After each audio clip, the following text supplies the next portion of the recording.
स्थापन केली तेव्हा इंग्रजांनी स्थापन केलेल्या सगळ्या विधिमंडळांमध्ये, सगळ्या कार्यमंडळांमध्ये इंग्रजी लोक होते. मग हिंदू म्हणायला लागले की भारतीय लोकांना प्रतिनिधित्व नाहीये, म्हणजे पहिल्यांदा आरक्षण त्यांनी मागितलं, आम्हाला द्या. मग जेव्हा भारतीयांना प्रतिनिधित्व दिलं त्यावेळेस मुसलमान म्हणायला लागले की भारतीय म्हणजे कोण, बहुसंख्य हिंदू नाहीत, हिंदूंना द्या आणि मुसलमानांना द्या. मग दोघांना वेगळे देण्यात आले. आणि त्याच्यानंतर 1909 साली इथे जे आगा खान आहेत त्या आगा खाननी सांगितलं, हिंदू जे सांगतात की ते 80% आहेत तो भ्रमक आकडा आहे, कारण की त्याच्यामध्ये अशा जाती आहेत ज्या हिंदू नाही आहेत, ज्या वनवासी आहेत, जे आदिवासी आहेत. आणि असे लोक ज्यांच्या घरी हिंदूंचा काय कार्यक्रम होत नाही त्यांची पण लोकसंख्या करा, त्यांचं प्रतिनिधित्व कमी करा आणि बाकीच्यांना द्या. इथून सर्वात पहिल्यांदा आपला प्रतिनिधित्वाचा असतो प्रश्न आहे तो 1909 पासून सुरू होतो. बाबासाहेब 1919 ला पहिल्यांदा तो मुद्दा रेटून धरतात आणि बाबासाहेबांनी मग हा मुद्दा कुठे कुठे मांडलाय, गोलमेज परिषदेमध्ये मांडला, पुणे करारात मांडला. त्याच्यावर 1935चा कायदा बनतो आणि 1935च्या कायद्यामध्ये ज्या लोकांसोबत बाकीचा पूर्ण हिंदू समाज अस्पृश्यता पाळतो ते अनुसूचित जाती, आणि जे जंगलात राहतात ज्या लोकांचा हिंदू समाज संबंध नाही त्यांची एक जमाती, अबोरिजिन ट्राइब्स म्हटलं होतं त्यांना, त्यांची एक जमात बनवली. असा हा प्रवर्ग आहे. म्हणून राज्य घटना निर्माण होण्यापूर्वीपासून आपण आहोत. आपलं आरक्षण पण जे आहे ना हे बाबासाहेब साली जेव्हा व्हाईसरॉयच्या गव्हर्निंग काउन्सिल मध्ये होते त्यावेळेस बाबासाहेबांनी पहिल्यांदा आपल्याला 8% आरक्षण लोकसंख्येप्रमाणे दिले आणि मग तिथून ते 8 लोकसंख्येप्रमाणे अनुसूचित जाती आणि जमातींचं आरक्षण असलं पाहिजे हा प्रघात पडलाय. सांगण्याचा मुद्दा असा आहे की अनुसूचित जाती, अनुसूचित जमाती या देशामध्ये राज्य घटना निर्माण होण्यापूर्वीपासून आहे.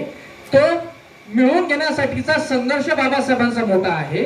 आणि माने साहेबांनी जो मुद्दा मांडला त्या संघर्षामधला सर्वात मोठा मुद्दा जे माने साहेब नेहमी मांडत होते तो आहे की बाबासाहेबांनी तुम्हाला जेव्हा अनुसूचित जाती म्हटलं आमचा एक आहे त्यावेळेस सगळ्या जातींचा एक वर्ग केला. म्हणजे बाबासाहेबांचा पहिला पक्ष कोणता, स्वतंत्र मजदूर पक्ष, हा वर्ग. मग बाबासाहेबांनी चौकास फेडरेशन काढलं तर या सगळ्या जातींचा एक वर्ग केला. आता होतंय काय की जेव्हा तुम्ही अनुसूचित जाती, अनुसूचित जमातींमध्ये वर्गीकरण म्हणता त्यानंतर आज जी चर्चा सुरू झालेली आहे ती तुम्ही किती प्रगती केली, आम्ही किती प्रगती केली, आम्ही संघर्ष केला, तुम्ही संघर्ष नाही केला, तुम्ही काय केलं काय नाही, आपण पुन्हा आता जातीमध्ये विभागले गेलो आहोत, होणार आहे नाही. आता आपण जातीचा प्रश्न पुन्हा बोलायला, आता वर्गाचा प्रश्न बोलत नाही आपण. आणि म्हणून हा जाती अंताच्या दृष्टीने जो चळवळ चालू असते त्याला एक स्टेप मागे जाणारा हा प्रकार आहे. आता झालं काय, होतं असं की 1975 साली पंजाबमध्ये तिकडच्या राज्यांनी तिथे अनुसूचित जातीला 25% आरक्षण आहे, त्याच्यामध्ये 50% आरक्षण मजहबी शीख आणि वाल्मिकी या समाजाला दिलं. 1990च्या दशकामध्ये आंध्र प्रदेशमध्ये पूर्वीच्या त्यांनी मादिगा लोकांना आरक्षण दिलं. हे मादिगा लोकांचं आरक्षण सुप्रीम कोर्टामध्ये चॅलेंज झालं ईव्ही चिन्नया जजमेंटमध्ये. आणि ईव्ही चिन्नया हे 5 न्यायाधीशांचं जजमेंट आहे. त्याच्यामध्ये सुप्रीम कोर्ट सांगितलं की अनुसूचित जातीचा जो प्रवर्ग आहे तो राष्ट्रपती अध्यादेशाने काढला पाहिजे आणि त्याच्यामध्ये बदल करण्यासाठी फक्त पार्लमेंटला अधिकार आहे, राज्य अशा प्रकारे वर्गीकरण करू शकत नाही.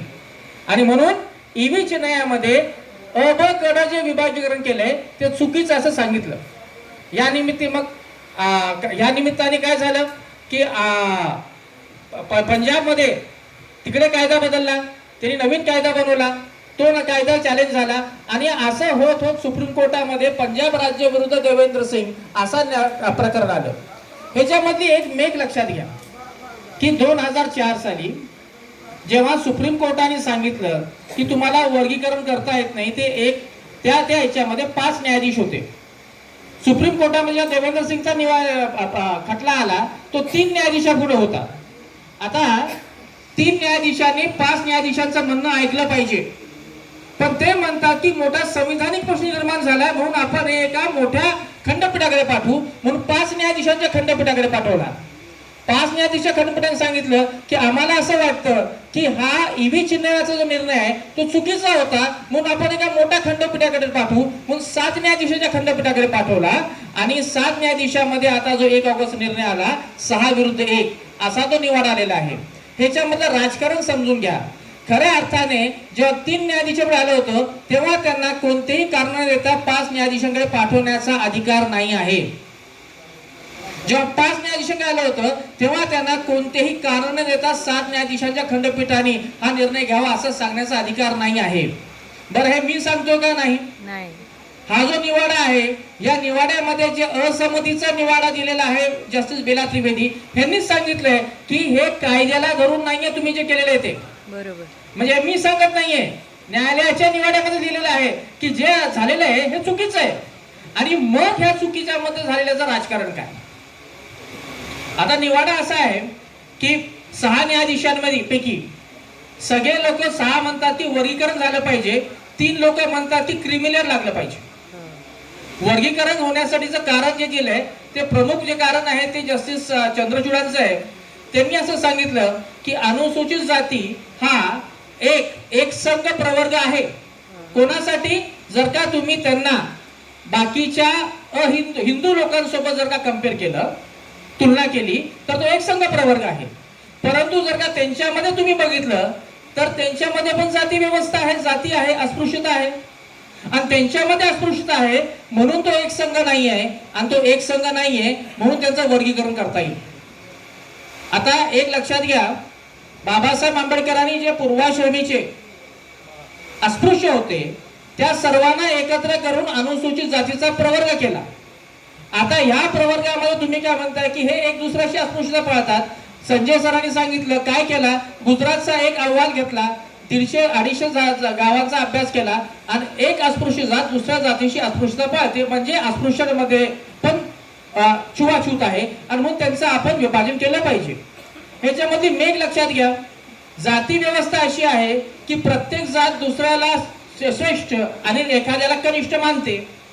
आणि म्हणून अशी जातीच नाहीये की ज्याच्यामध्ये कोणी जात म्हणेल की आम्ही कोणापेक्षा मोठे किंवा छोटे नाही आहोत. मग हे असताना तुम्ही असं म्हणता की ह्यांच्यामध्ये, मग आता आपण समजा जातीचं बघितलं तर जातीमध्ये पण तुम्ही सांगा की पोट जातीचं काय करायचं? आंदोलन लाडवण सोमस ह्यांचं काय करणार तुम्ही? ते पण उद्या भांडण करतील की सर्वात जो मुलीत आहे हा सोमसाने घेतला, आंदोलन लाडवांना भेटला नाही. ह्याचं अजून वर्गीकरण करणार तुम्ही, कारण तुम्ही म्हणता नाही त्यांच्यासोबत आता झालाय नाही. म्हणजे मुद्दा तुम्ही एक काम असं करताय की अनुसूचित जातीमध्ये पहिले तुम्ही भेद पाडला.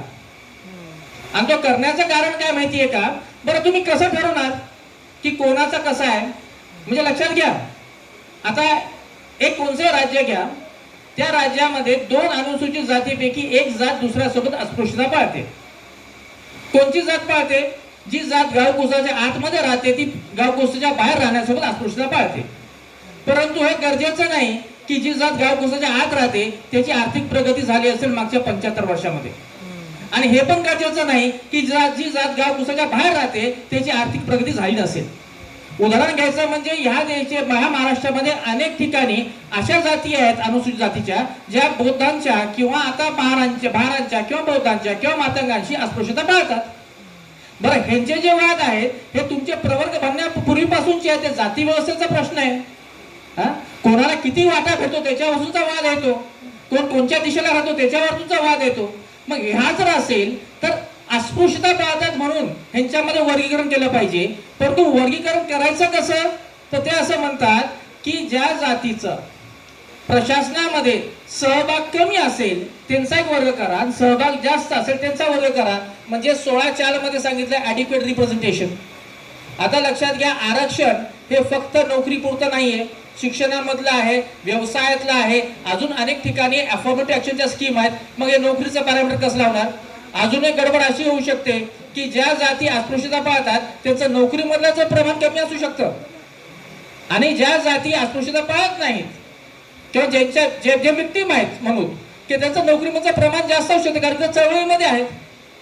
म्हणून हा जो भाग आहे ह्याच्यामध्ये पण त्यांनी अगदीच तकलादूपणे ठरवलंय की आपल्याला ह्याच्यामध्ये विभाजन करायचंय, ठरवलं की आपल्याला ह्याच्यामध्ये वर्गीकरण करायचंय आणि मग नंतर कारण शोधून काढले की आपण कशा प्रकारे करू शकतो. बरं, हे करताना पुन्हा सांगितलंय की जर का वर्गीकरण करायचं असेल तर त्याच्यासाठी इम्पिरिकल डाटा म्हणजे तुम्हाला सांख्यिकी आकडेवारी पाहिजे. म्हणजे ह्याच्यासाठी पुढचे 5 वर्ष गेले सांख्यिकी आकडेवारी करण्यासाठी. आता समजा जागा निघाल्या तर जागा निघाल्यानंतर तुम्ही आरक्षण भरू नका, कारण की वर्गीकरण करायचंय. वर्गीकरण कधी होणार? जेव्हा सांख्यिकी आकडेवारी येईल. आकडेवारी केव्हा येईल? जेव्हा आम्हाला वेळ भेटेल. म्हणजे येणाऱ्या 5 ते 10 वर्षापर्यंत तुमचं आरक्षण भरलं जाणार नाही. आपण असं गृहीत धरू की तुमचं आरक्षण भरलं. आता सांख्यिकी आकडेवारी आहे, अ ब कडेला तुम्ही देणार आहात. आता प्रश्न येतो की अ प्रवर्गामध्ये 4 जाती आहेत, त्या जातींमधला एका उमेदवार भेटला नाही, मग काय तुम्ही ब ला देणार आहात का? जर का तुम्ही ब ला देणार आहात तर मग अ चा प्रश्न कधीच भेटणार नाही, कारण की तो रोस्टर पुढे जाईल. जर का तुम्ही थांबून ठेवणार असाल, नाही आम्ही आता पुढच्या वेळेस कॅरी फॉरवर्ड करू, नंतर घेऊ, तर मग तुम्हाला असं लक्षात येईल की असं जर करायला गेलं तर त्यावेळेस अनुसूचित जातीच्या इतर प्रवर्गाचा व्यक्ती हजर असतानाही तुम्ही त्याला देत नाही, आरक्षण भरत नाही. हा संविधानाशी केलेला द्रोह राहणार आहे. मग हे प्रश्न सोडवायचे कसे? ह्याच्यासाठी न्यायपालिकेकडे उत्तर नाही आहे. म्हणजे झाले काय की ह्या निवाड्याने स्पष्टपणे सांगायचं की तुमचं आता आरक्षण संपलेलं आहे. अनुसूचित जातीमधल्या सगळ्या 59 जातींना सांगण्याचं आहे की तुम्ही भांडत राहा, कोणी किती संघर्ष केला, कोणाला आरक्षणाचा फायदा भेटला, कोणाला नाही. या निवाड्याने तुमचं आरक्षण संपवलेलं आहे, कारण की आरक्षणाची अंमलबजावणी होणार नाही, ती होऊ शकणार नाही अशी व्यवस्था केलेली आहे. आणि त्याच्यावर दुसरी एक बाब सांगितली की जरही द्यायचं असेल ह्याच्यामधला क्रिमिलेअर काढा. क्रिमिलेअर म्हणजे कोण, हा कसा ठरवायचा? आता क्रिमिलेअर ठरवण्यासाठी 1992 साली इंदिरा सानीच्या निवाड्यामध्ये सुप्रीम कोर्टाने सांगितलं की क्रिमिलेअर म्हणजे कोण, की ज्याची आर्थिक प्रगती झाली, ज्याची शैक्षणिक प्रगती झाली, त्याची सामाजिक प्रगती झाली असं ठरवू समजूया आपण, आणि तो क्रिमिलेअर. आता लक्षात घ्या, आर्थिक प्रगती आणि शैक्षणिक प्रगती ह्याच्यानी सामाजिक प्रगती होत नाही.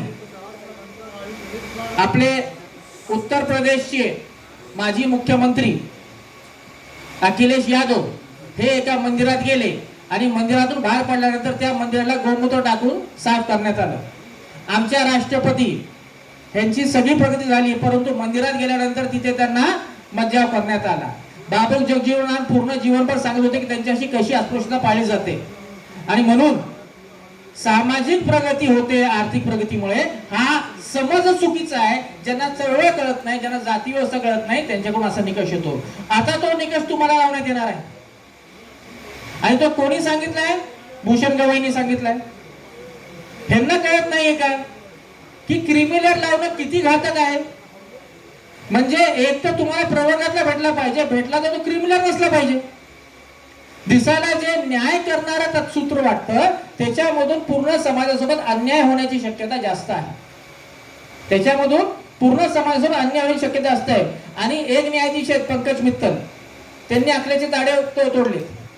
त्यांनी तर सांगितलं की पहिले जाती व्यवस्था नव्हती, वर्ण व्यवस्था होती. वर्ण व्यवस्थेमध्ये भेदाभेद नव्हता, नंतर जाती व्यवस्था झाली.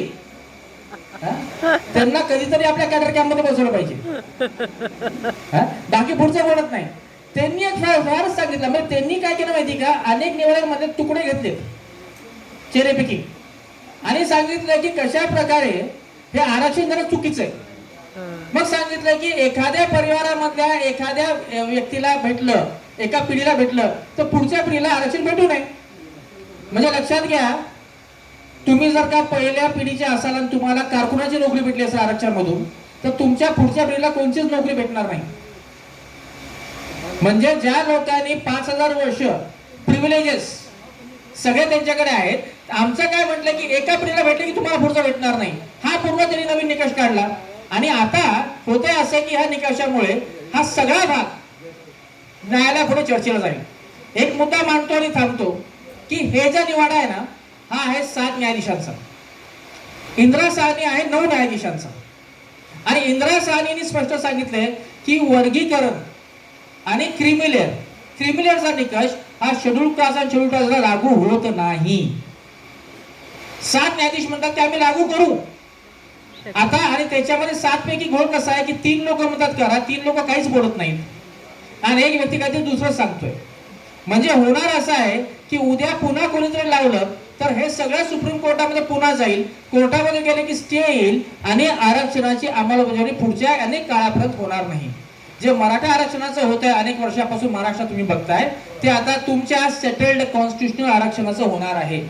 आणि म्हणून ही मोठी एक तुम्हाला म्हणजे काय म्हणतात अलार्म आहे की तुम्हाला लक्षात घेतलं पाहिजे की येणाऱ्या काळामध्ये येणारा काळ जो आहे तो तुमचा आरक्षण संपवणारा आहे. आता काही जातींना बरं वाटत आहे की ठीक आहे आरक्षण आता वर्गीकरण झाल्यामुळे होईल. ज्या दिवशी वर्गीकरण करा त्या दिवशी त्यांनी इतके खास कळवे टाकलेत की हायकोर्टामध्ये पॅटर जाईल, हायकोर्टातून सुप्रीम कोर्टात जाईल आणि त्याच्यामध्ये ते सगळे वर्गीकरण थांबून जाईल. ना तुम्हाला भेटेल ना यांना भेटेल. पूर्वी तरी कोणाला तरी आरक्षण भेटायचं म्हणून ते पुन्हा भेटणार नाही. आणि म्हणून मला असं वाटतं की सतीश गायकवाड, भाई विवेक चव्हाण यांनी जी परिषद घेतलेली आहे या परिषदेचा कोणता उद्देश असेल तर तो हा निवाडा समजून घेऊन येणाऱ्या काळामध्ये आपलं धोरण कसं असलं पाहिजे, वर्ग म्हणून जात म्हणून नाही, हे आपण ठरवलं पाहिजे आणि हे ठरवून पुढची दिशा ठरवली पाहिजे. मी जास्त वेळ घेणार नाही, बाकी दोन महत्वाचे लोक बोलणार आहेत. माने सरांना सविस्तर आपल्याला ऐकायचं आहे. हा निवाडा काय आहे थोडक्यात मी तुम्हाला सांगितलेलं आहे. आपण सर्वांनी शांतपणे ऐकून घेतलं त्याबद्दल आपल्या सर्वांचे आभार मानतो. जय भीम, जय भारत.